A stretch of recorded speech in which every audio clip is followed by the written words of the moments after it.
Good morning. We're continuing with the topic of Swamiji's beautiful poem, the Song of the Sannyasin. As we've been doing, I'll first read the whole poem, and then we've already gone through the first 3 verses, so we'll continue after that.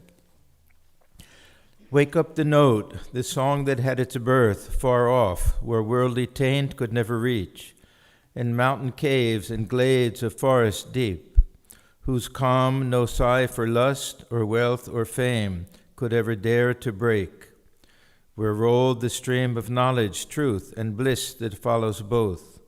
Sing high that note, Sannyasin bold, say Om, Tat Sat, Om. Strike off thy fetters, bonds that bind thee down, of shining gold or darker, baser ore. Love, hate, good, bad, and all the dual throng. No slave is slaved, caressed, or whipped, not free, for fetters, though of gold, are not less strong to bind. Then off with them, Sannyasin bold, say Om, Tat Sat, Om. Let darkness go, the will-o'-the-wisp that leads with blinking light to pile more gloom on gloom. This thirst for life forever quench. It drags from birth to death, and death to birth the soul. He conquers all who conquer self. Know this and never yield, Sannyasin bold. Say Om, Tat Sat, Om. Who sows must reap, they say, and cause must bring the sure effect. Good, good, bad, bad, and none escape the law. But whoso wears a form must wear the chain. Too true, but far beyond both name and form is Atman, ever free. Know thou art that, Sannyasin bold, say Om, Tat Sat, Om. They know not truth who dream such vacant dreams as father, mother, children, wife, and friend. The sexless self, whose father he, whose child, whose friend, whose foe is he, who is but one. The self is all in all, none else exists, and thou art that, Sannyasin bold, say Om, Tat Sat, Om. There is but one, the free, the knower, self, without a name, without a form or stain. In him is Maya dreaming all this dream. The witness, he appears as nature, soul. Know thou art that, Sannyasin bold, say Om, Tat Sat, Om. Where seekest thou that freedom, friend, this world nor that can give? In books and temples vain thy search.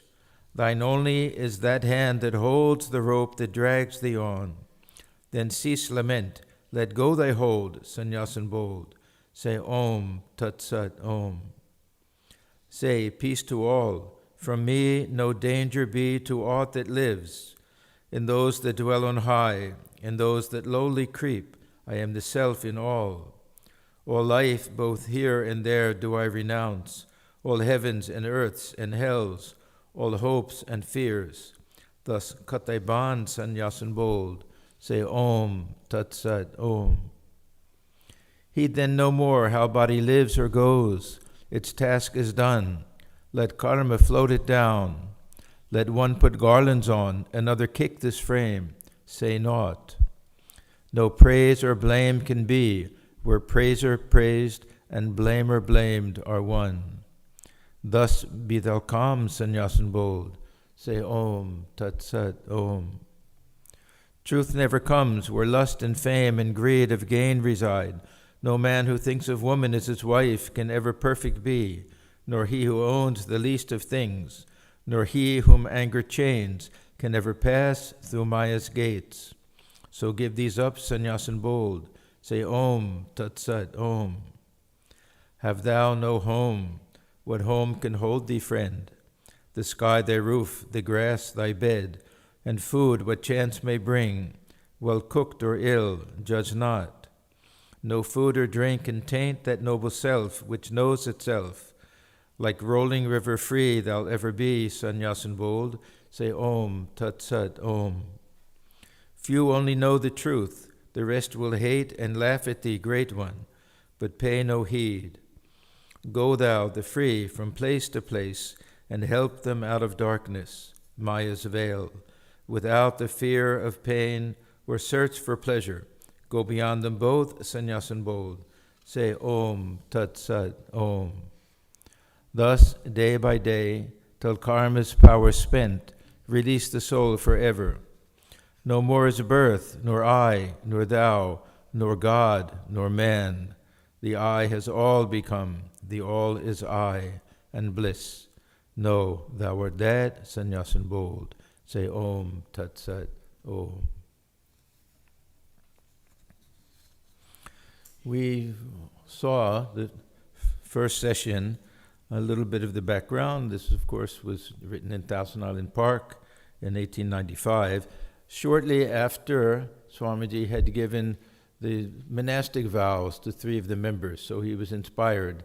This one of the challenges for us is to understand this in terms of a very strict monastic type of life, and also how it applies to every devotee, householder and monk, because these are all kind of universal principles. Some of them have to be done internally and externally both as monks, and for the householder they have to be within the heart, this feeling of detachment and renunciation. The second challenge is to try to somehow connect all of this together. It's not a lecture, it's not an essay that's written with a beginning, a middle, and an end, but there is a chain of thought that we can find. At least I've been trying to do that between all of the different verses. So last time we met, we went over verses 2 and 3, and this morning we'll do 4, 5, 6, and 7. So I'll read those again. Who sows must reap, they say, and cause must bring the sure effect. Good, good, bad, bad, and none escape the law. But whoso wears a form must wear the chain. Too true, but far beyond both name and form is Atman ever free. Know thou art that, Sannyasin bold. Say Om Tat Sat Om. They know not truth who dream such vacant dreams as father, mother, children, wife, and friend. The sexless self, whose father he, whose child, whose friend, whose foe is he who is but one. The self is all in all, none else exists, and thou art that, Sannyasin bold. Say Om Tat Sat Om. There is but one, the free, the knower, self, without a name, without a form or stain. In him is Maya, dreaming all this dream. The witness he appears as nature, soul.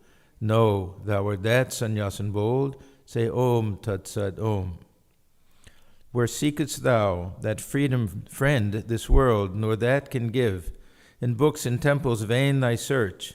Thine only is the hand that holds the rope that drags thee on. Then cease lament. Let go thy hold, Sannyasin bold. Say Om Tat Sat Om.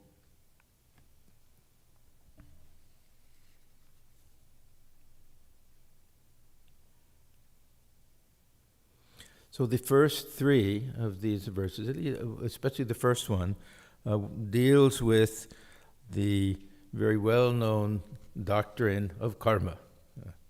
And Swamiji was a great believer in this doctrine of karma because it squarely puts responsibility on us. And, you know, he wrote another beautiful poem, No One to Blame But Me, that doesn't try to deflect any of the things, problems that we have in life, difficulties that we face, and doesn't try to blame it on anybody else.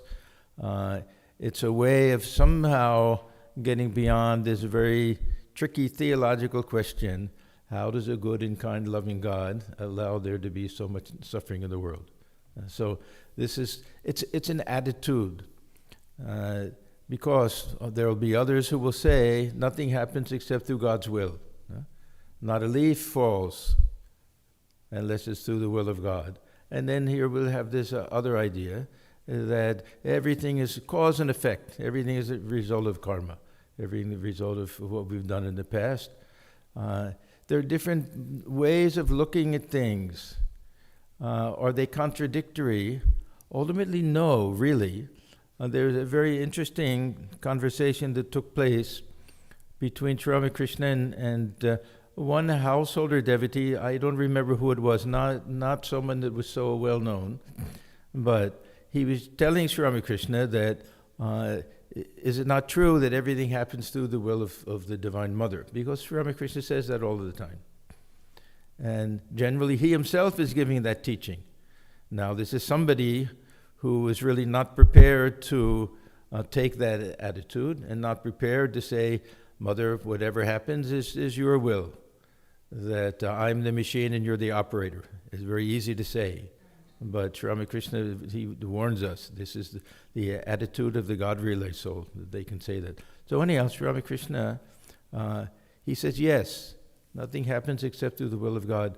But, and then he makes an interesting statement. If you eat chilies, won't your tongue burn? Now, what is the meaning? Why does he say that? Huh?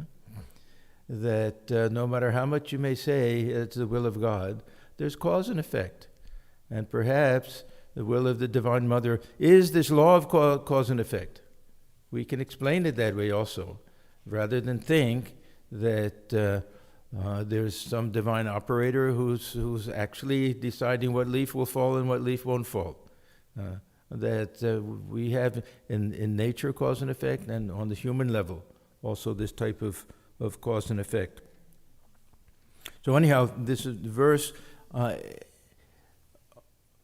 it will emphasize the idea of a karma and how the individual is subject to it, and at the same time show that there's a type of bondage in that, and it's also giving us some false identification with the lower self.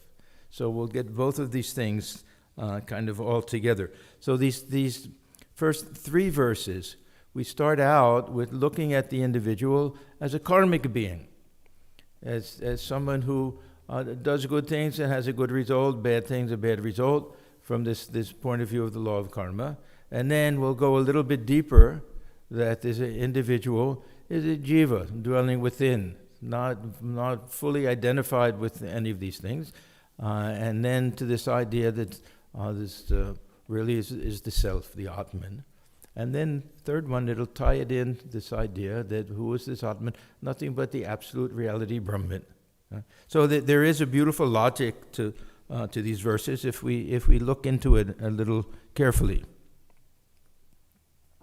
So the fourth verse, the one we're starting with today, it really continues this idea of bondage. That's what we had last time we met, that we're bound by all of our desires, our passions, all of the things that don't allow us to live very freely and live in the world in such a way that we're not slaves to our personality, slaves to our past, slaves to all the different quirks that we have, that we can do things freely. What does it mean to do things freely? It means to be able to choose rather than feel that our lower nature is forcing things on us. This is an interesting concept of free will, that what takes away our free will is this inability to make decisions that are not based on what we want, ego-based types of decisions, to be able to try to carefully use our sense of discernment and decide what the best to do. So this free will idea, it's not either yes or no. It's a sliding scale. Those who are bound to this identification with the lower self, who are filled with desires and passions and things like that, there's very little freedom, we can say, to choose rationally. And those who are free from all of these things, they'll have a greater degree of freedom. Of course, we're all bound by our nature, by our personality to some extent. So anyhow, we start out with a very basic idea. What is the crux of the idea of karma? Who sows must reap. So that we're the ones who put the seeds in the ground, and the plant will come up. There's no choice about it at that point. Who sows must reap, they say. Cause must bring the sure effect. Good, good. So if we do something good will come. Now, we'll get to this a little bit, but there's a psychological element to this and a metaphysical element. Psychological element is very easy for us to understand. That we do a lot of good things, we become a good person. It's a very simple thing. We tell a lot of lies, we become a liar. This is how we form personality traits. Anyhow, so the sure effect, good, good, bad, bad, none escape the law. So this is how there's something about this law of karma that takes away a bit of our free will to a certain extent. Now, we'll get to this idea of prarabdha karma, and Sri Ramakrishna, Holy Mother, they loosen this a little bit. They say, yes, through your devotion, your spiritual practice and everything, that if you're destined to have some terrible thing happen, a little thing will happen instead. Instead of getting a sword, you'll get a little cut with a penknife or something. So anyhow, I want to stress this idea that whether we take this as a scientifically provable law or whether we take it as a spiritual attitude, that we have to decide what's helpful for us in our spiritual life, what works for us. Some people will say, I accept this law of karma, but let me think everything is Mother's will. There's a choice that we can make. This is why we have this idea, Jaman Bhav Temni Labh. This is one thing we hear over and over again, one of the songs that Sri Ramakrishna sings, that based on our spiritual attitude, we'll grow spiritually. So we get to choose a lot of these things. But there are a lot of nice things about this, the law of karma, is that we don't have to ask that question, why does God allow all of these things to happen? We don't have to blame other people. We can really take full responsibility for everything that happens. Now, is it fair and is it true? These are also questions that we can ask or we cannot ask. The law of karma, first of all, has two sides, I mentioned. The metaphysical side is very, I would say, a tentative type of theory that is very difficult to prove. The psychological one, I think no one can deny, that we form our character traits through the actions that we perform. But something happens to us and we say it's because I did something in a previous lifetime. This is very difficult to say how all of these things work, whether it's true, whether it's not true, but it allows us to feel that I have to deal with it.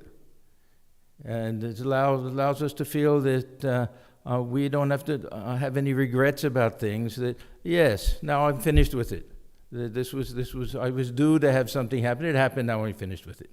And we can feel that it really gives us a type of inner strength, a very strong type of inner strength. There's some of you may remember in the introduction to the book Go Forward, it talks about Swami Paramesanandaji's mother, that she was a tremendous believer in karma and a tremendous believer in titiksha, forbearance. So she said something like, if it's my karma that I grow a pair of horns, I'll be happy to do it.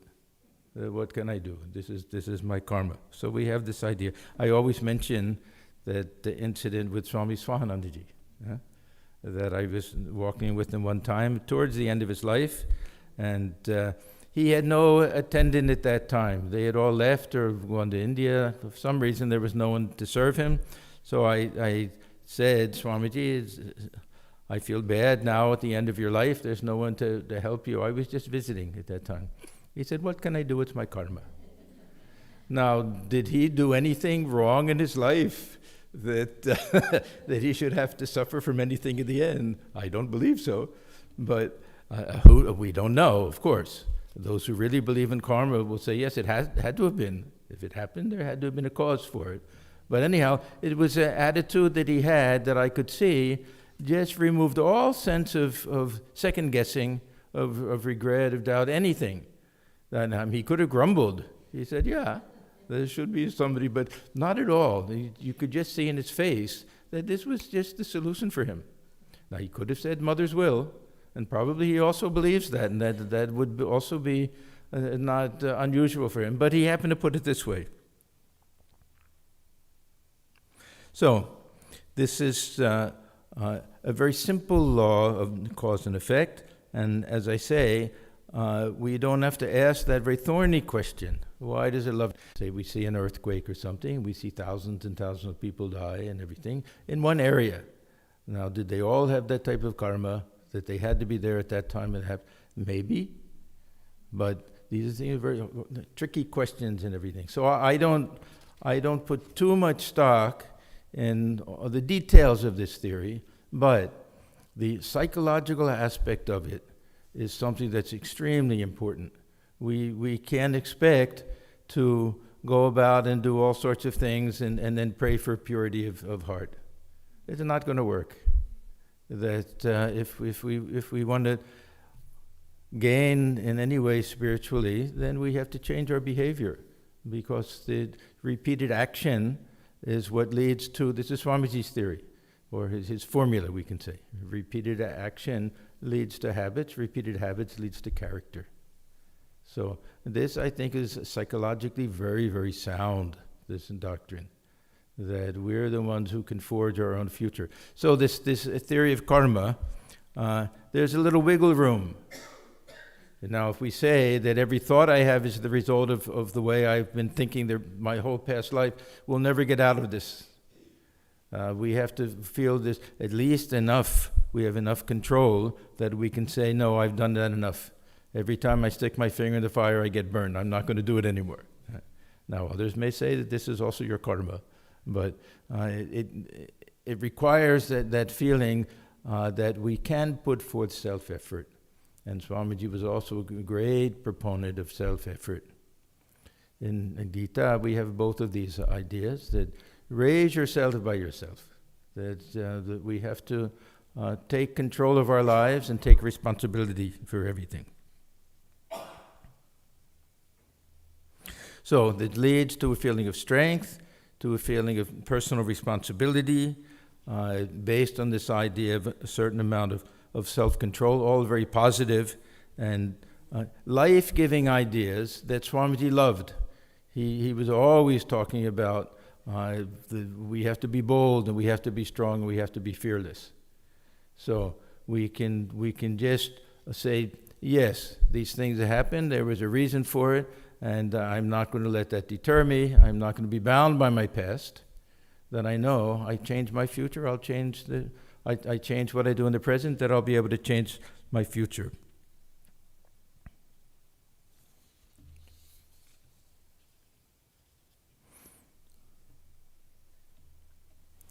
Now, what is the downside to this theory of looking upon ourselves as the karmic self? So this is, so far, we've been thinking of ourselves in terms of the individual with a certain personality. Personality is forged by our own past action and everything. And if we restrict ourselves to this idea, then we'll never transcend anything. That we'll always be bound by this lower self, this apparent self that is based on a lot of false coverings over the real self. So this is why Swamiji will say that this is a type of bondage that we have.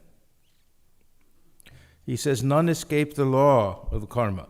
So it's something that we want to escape. When he says none escape the law, that means that unless we know what we have to do to transcend it, because he'll talk about, actually, this is all about escaping this law of cause and effect, this idea of duty, this idea that we have no control over anything. But he's talking about this idea that we're just a cog in a machine, that to a certain extent it's true if we keep that sense of identification with the lower self. And we make no attempt to make any type of change, and then it's a kind of mechanistic view of the self. Behavioristic, there are many psychologists, behavioristic psychologists, that will explain everything just in terms of simple cause and effect. Some external thing happens, we react in a certain way. But one thing that everybody feels, whether true or not, everybody feels that we have some choice, and if we don't feel that and we don't make any attempt, then we won't do anything in spiritual life. So to me, this is really, and we can say, this is why they say that it's only in this human lifetime that one can realize God, that this is the difference between lower animals in this animal kingdom and human beings, and even the gods and goddesses. That here is the time when we can change, when we can change our karma, change the nature of the lower self, and we can have some type of a higher realization. So, when we start out with this idea, this feeling that we're stuck, what can we do about it? Then we have to ask two very important questions. First, who is that I that performs action and gets a karma and is stuck with this cause and effect? There was that nice conversation, I believe it was Hari, later Swami Turiyananda, with Sri Ramakrishna, when Sri Ramakrishna is saying that, yes, everything happens according to the will of the Divine Mother.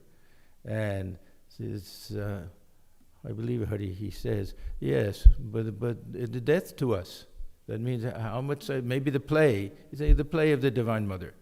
It may be her play, but we suffer because of it. So then what did Sri Ramakrishna say? But who are you?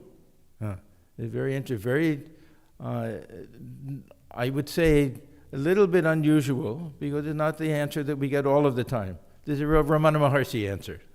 Ask yourself, who am I? Who is the one who's doing this type of suffering? So this is that first question, that who is the one really doing this? Second interesting question is, where does this karma dwell? Now, especially with regard to this prarabdha karma, things we've done in the past lifetime that carry over to this lifetime. How does it work? Is there a cloud?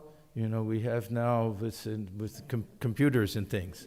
Things get stored in a cloud. Does it get stored somehow within this subtle body? How does it get transferred one to the other? It's very,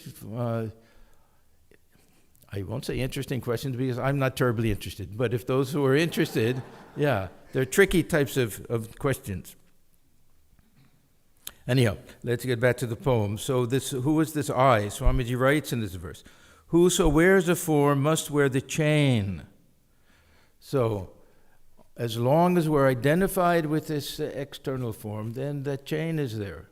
If we can transcend that, we can be free from, of course, the lower self will never be free, but we'll recognize that we're something different. And what is the real nature of the self? Freedom. It's free. It's not bound by anything. There are no limitations, infinite, absolute, full of joy even. So we have this idea that the doer, the karmic self, the individual, this lower self, is wearing a form. This is what Swamiji says in the poem.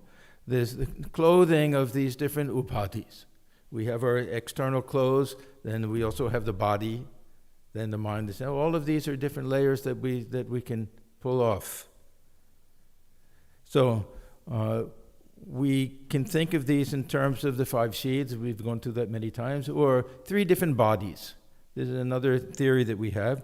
The sthula sharir is this physical body. Then we have our subtle body, sukshma sharir, and then we have karana sharir, this subconscious, we can say, that was below the mind level, where these samskaras can be stored.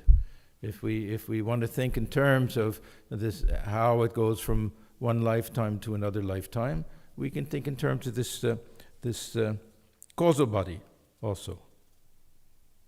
But these are all the forms that we wear. And that's why this chain will bind us.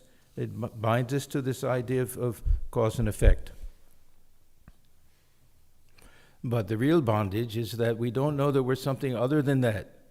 That we exhaust our sense of identification with this personality, to a certain extent the physical body, but more so to this ego sense, this idea of ourselves as individual human beings with our likes and our dislikes and our good points and our bad points and our ethnic background, our culture, our religion, all of these things we identify with to such an extent that we don't recognize that transcendent element to ourselves. We don't recognize that element where we're all one.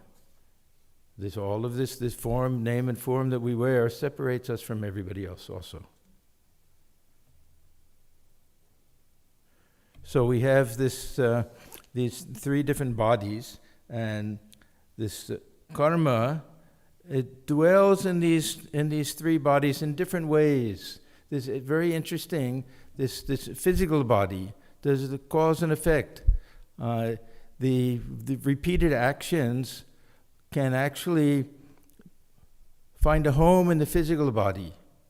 This is a type of memory, say finger memory. Those are great musicians. That if they've been playing, say sitar, been playing for so long, that the fingers move on their own. An idea will come into the mind. They won't have to think, how do I translate that to my fingers? It'll happen automatically. There's some athletes, say basketball players, they shoot free throws. They'll do thousands a day until they can almost do it blindfold. The body itself will do it. It's a type of memory that goes into. Even wood has memory. Did you know that? Yeah. I know this because if you want to curve wood, you'll put it in water or something, you'll bend it, and then after a while it'll spring back. It'll remember the way it was before. So it happens with this physical body, and more importantly is this subtle body. And Swamiji in this section of the poem, he talks about the type of bondage that comes through relationships. This is one thing. All of it goes back to this type of false identification. But he talks here about the different types of relationships that we have.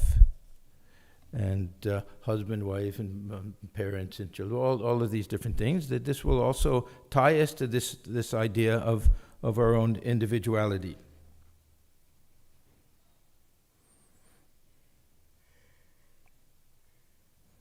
Well, let me go back a little bit. So anyhow, we talked about how this karma works with this physical body, how it works with the subtle body, but with this causal body, that there's so many things that we do in our lifetime that we don't remember and that we may not think left a deep impression on us, but these are the things that dwell deep within, whether we say subconscious, unconscious, the different theories about that, and these are the things that determine the different desires that come into the mind, thoughts that arise. We wonder, where did these things come from? We have a dream, where does that all come from?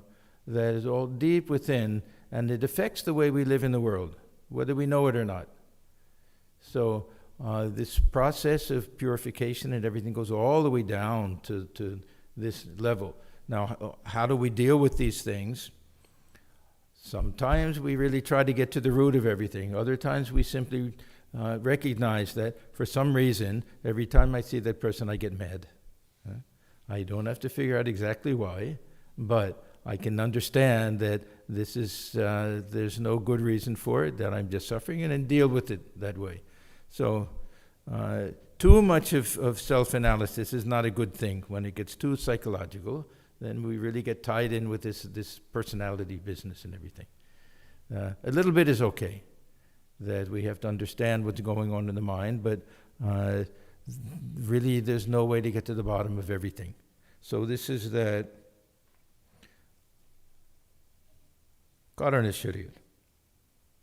So there's another type of karma which I refer to as kind of a metaphysical karma, that there are certain things that we do that will yield some type of effect in the next lifetime, or with this idea of punya and papa, that we do certain things, we gain merit, and we can go to some type of heaven and live there for a certain amount of time, and then we use that up and we come back. These are theoretical things. We don't know. If we have a lot of faith in scriptures and things, Gita talks about these things, but these are hard to prove, these types of things. And especially, as I say, that something happens today, I have a car accident. And somebody says, why did you have the car accident? I must have done something in my past lifetime that meant I had to have the car accident. And people can have this type of understanding. There's nothing wrong with it. But there's no way to know exactly. And everything that happens has a whole layer of different types of cause and effect. All different ways of understanding things. Swami Vivekananda, he was of the mind that we look for the most obvious cause for things. So if I have a car accident and somebody says, why did you have it? And somebody says, I must have done something in the past, this and that. Divine Mother wanted me to have that experience. And somebody else says, why? Because you were listening to something, you didn't notice it was a red light, and you went through the red light. Yeah. Now, which one do we want to accept? Can it be both? Yeah, it could be and everything. But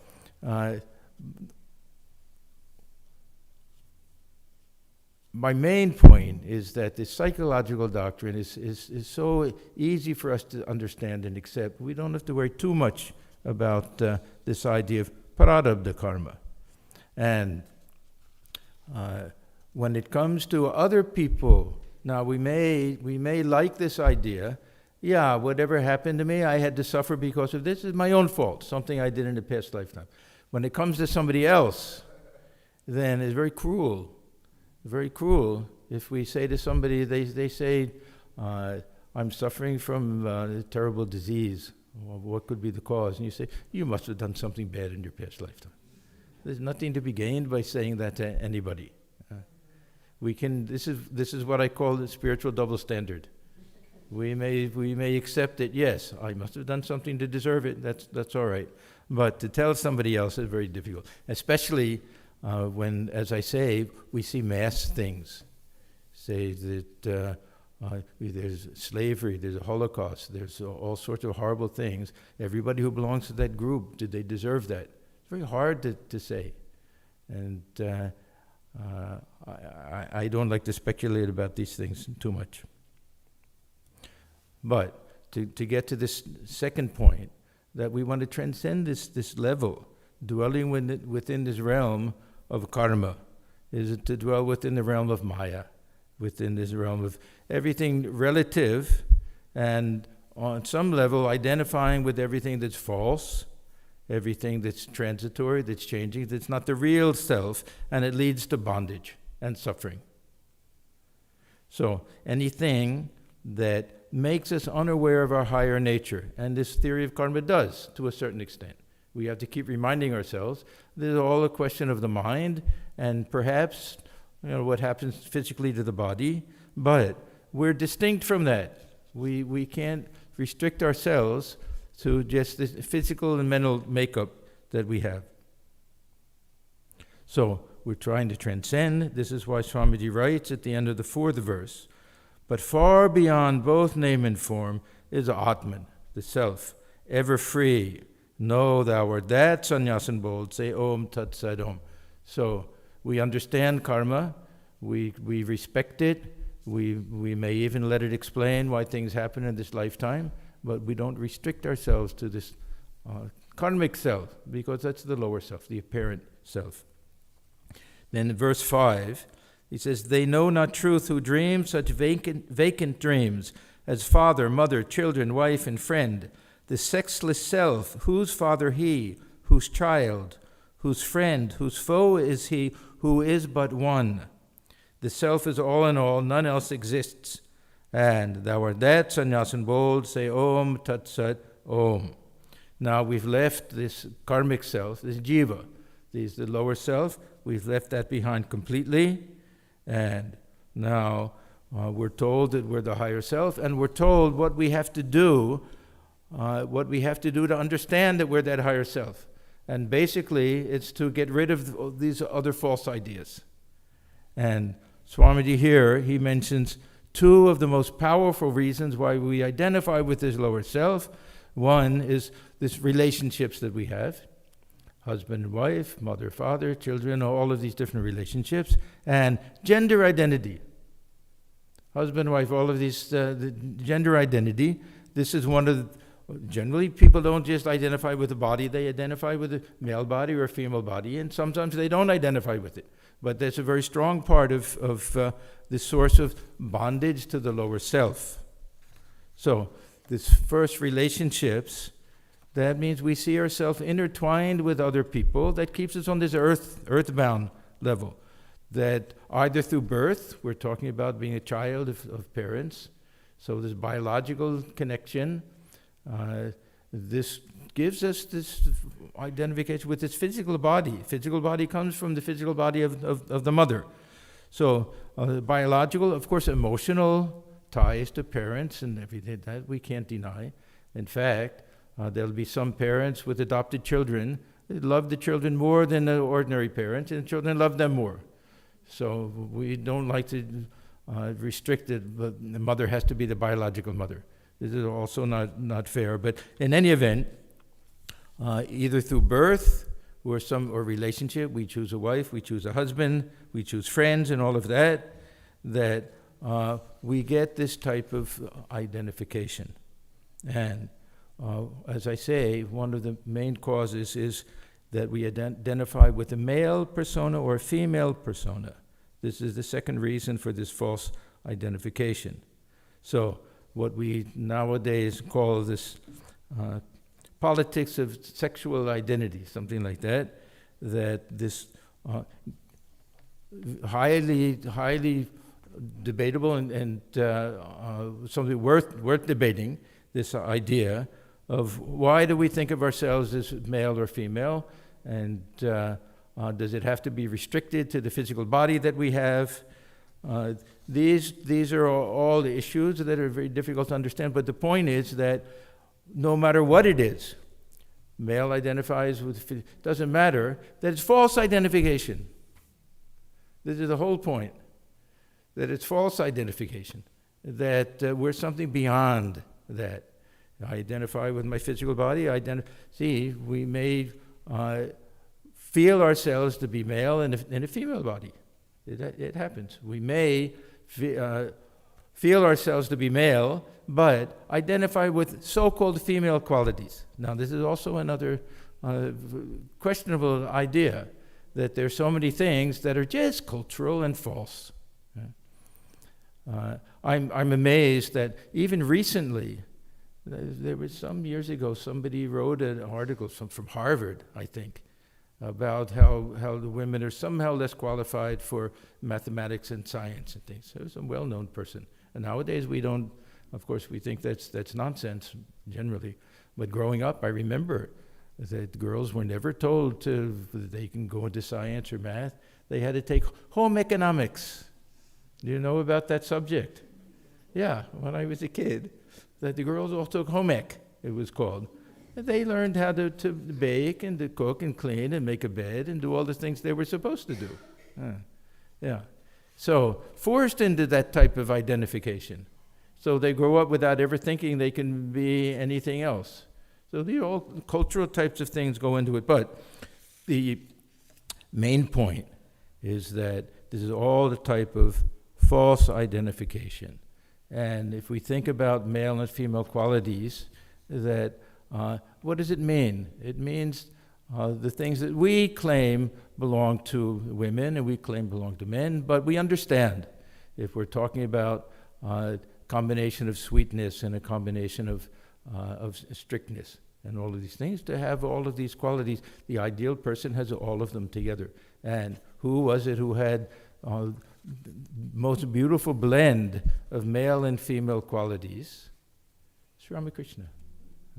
who could had no sense of identity, could easily identify as a woman when he did that type of spiritual practice.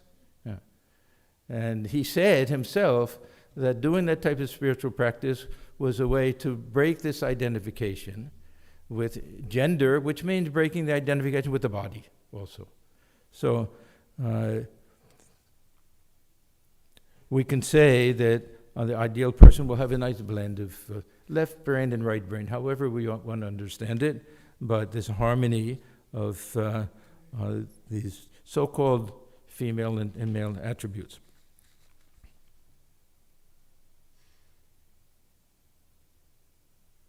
So Swamiji goes on to say that we have to understand that the real self is the witness of all of these. And whether it's identification with the body, whether identification with the mind, that the real self is beyond any type of gender. And just as Brahman is, we may want to worship God as mother, we want to worship God as father.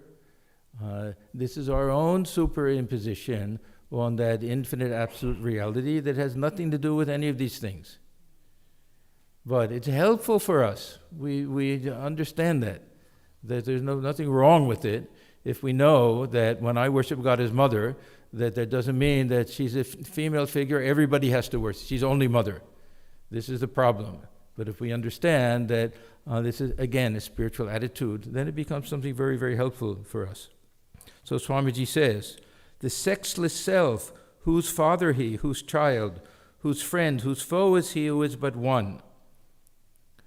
So the real self is beyond any designation, male, female, any type of relationship, any of these different types of labels. The real self is free and independent and manifests as the witness of everything that we do. And this the witness has a certain emptiness and purity to it. It's lacking any ego sense. It's not distorting anything. There's a certain purity to it. This is the real nature of the self. Now, what is the method that Sri Ramakrishna teaches us about transcending these relationships? I have some attachment to my mother. I have some attachment to children, husband, wife, all of these things. He said, transpose that love that you feel for these human relationships to God, establish a divine relationship. So if I'm very attached to my mother, then I try to think of God as mother. And if the divine mother is my real mother, then I'm no longer identified with this physical body. They say, Devo Bhutva, Devam Yajet. If we want to worship God, we have to think of ourselves as divine. We want to worship the divine, we have to become divine. We want a relationship with the divine, we have to think of ourselves as divine. So it breaks this feeling. Now, can we not have that love and devotion to our own earthly mother? Of course we can. But we see we have to even make that a divine type of relationship. You know, we have this beautiful hymn, Tvameva Mata Tvam Pita Tvameva. What does it mean? It has two meanings. We can look at it in two different ways. That thou art our father, thou art our mother. That means that God is our only real mother and our real father, or our own father and mother we look upon as God. I think both are equally beautiful. When Holy Mother asked Sri Ramakrishna, how do you look upon me? We know that she was in his room, and I think she was massaging his feet, rubbing oil or something like that, and she just asked that question innocently. And he said that the mother who was in the Nahabat, that meant his earthly mother, biological mother. And the mother who was in the temple, that meant the Kali temple, divine mother, and the one who is now rubbing my feet, I see it all one and the same. So for Sri Ramakrishna, there's no distinction that his real mother, who was his real mother? The divine mother, the divine mother of the universe, but she manifested herself in all women also. So he kind of combined all of these things. Then Swamiji mentions an even higher point of view. What relationship can we have with others when there's only oneness? To see that same self dwelling within all beings. This brings us to verse number 6, which I'm going to save. I thought I would get a little more done, but because this is going to go on, this series for some time.